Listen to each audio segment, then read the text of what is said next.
Now, next it's time for our scripture of the week related to sports right here on 4th and 10 Christian Sports Show. This is a clip you can check out each and every week on our Church on the Rock YouTube page. If you're watching that, I want to thank you for watching to this clip and encourage you to come check us out every Wednesday morning from 10:30 to about 11:50 every Wednesday morning here.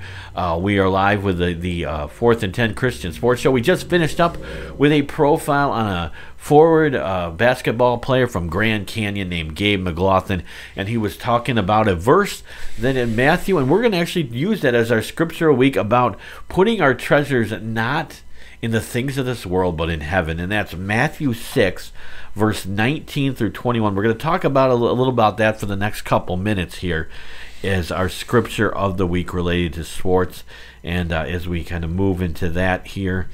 And so it says in that verse, if we can find it here, do not lay up yourselves treasures on earth, whose moth and rust destroy, and whose thieves break in and steal, but lay up yourselves treasures in heaven, for neither moth nor rust destroys, and where thieves do not break and steal.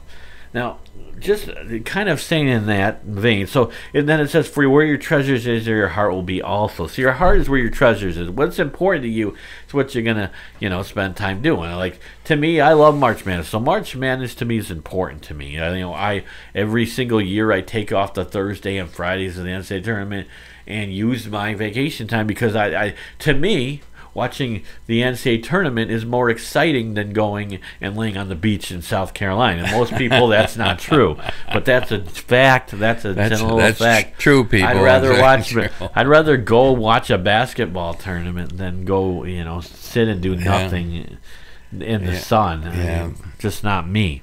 Yep, that's true. But with anything like obviously with going, a kid that spot that's different. But any materialistic thing.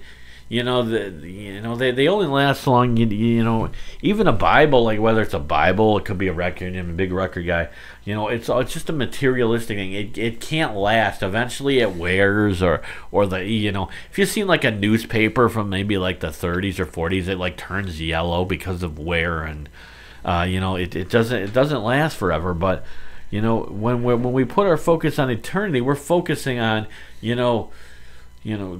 being with God and being, seeing maybe our relatives that have died someday, that have gone to heaven and have made a relationship with Jesus.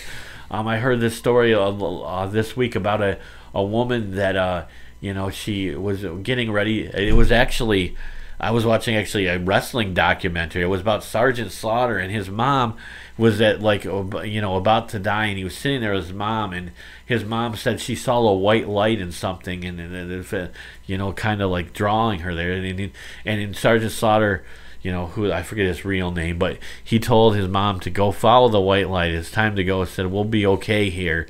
You need to follow the white light. And I could say something about my grandma, but I won't say that.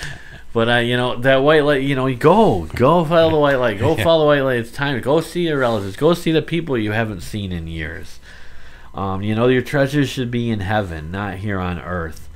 So in general, treasures on earth include stuff like money, possessions, or even things like cash, clothes, cars, or things you cannot touch like online banking, 401k. Now, before you jump to the wrong conclusions, Jesus didn't say you can't own a phone or a computer or a laptop. You can't purchase a house. Let's not go to extremes. You can't drive a car. What Jesus did say is do not lay up your treasures on earth.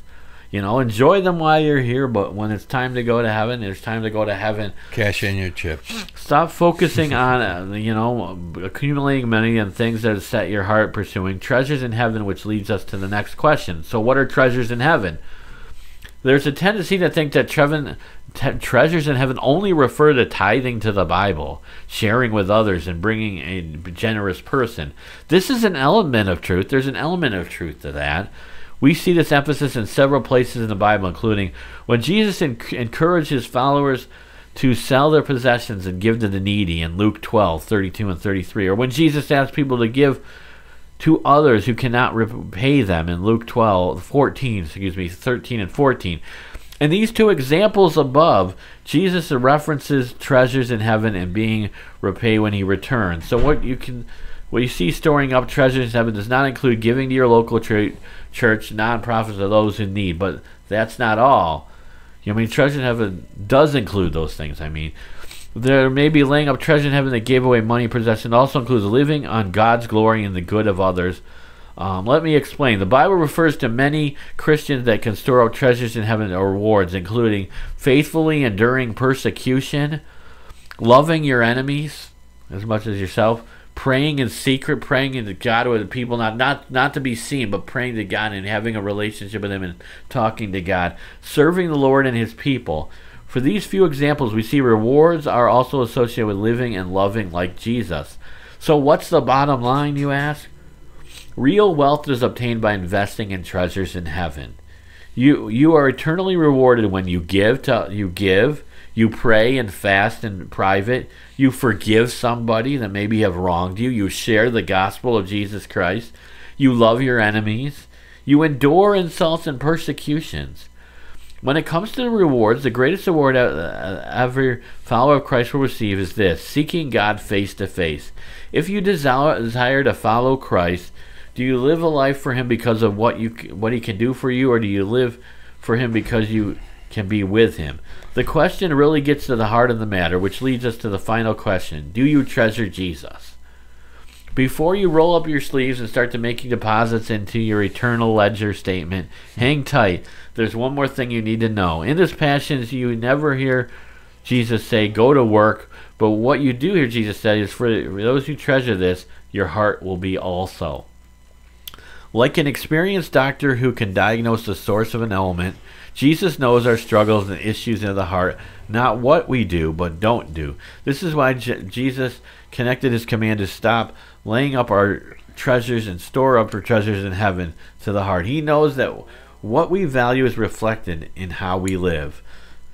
So once again, read the verses and think about the direct correlation between how we handle our money possessions with our faith. Do not lay up your treasures on earth. Today, ask yourself, do I treasure Jesus or do I treasure the world? Do I obsess over earning money or buying more things, or I'm consumed with living and loving like Jesus? The answer to these questions will let you know if you're living for Jesus from your heart. Right. So that is our scripture of the week when related to sports. Obviously, if you relate that to sports, it's so easy to get caught up in the treasures of this earth. So if you become like a basketball player, a football player, you get lots of money. That can be a temptation.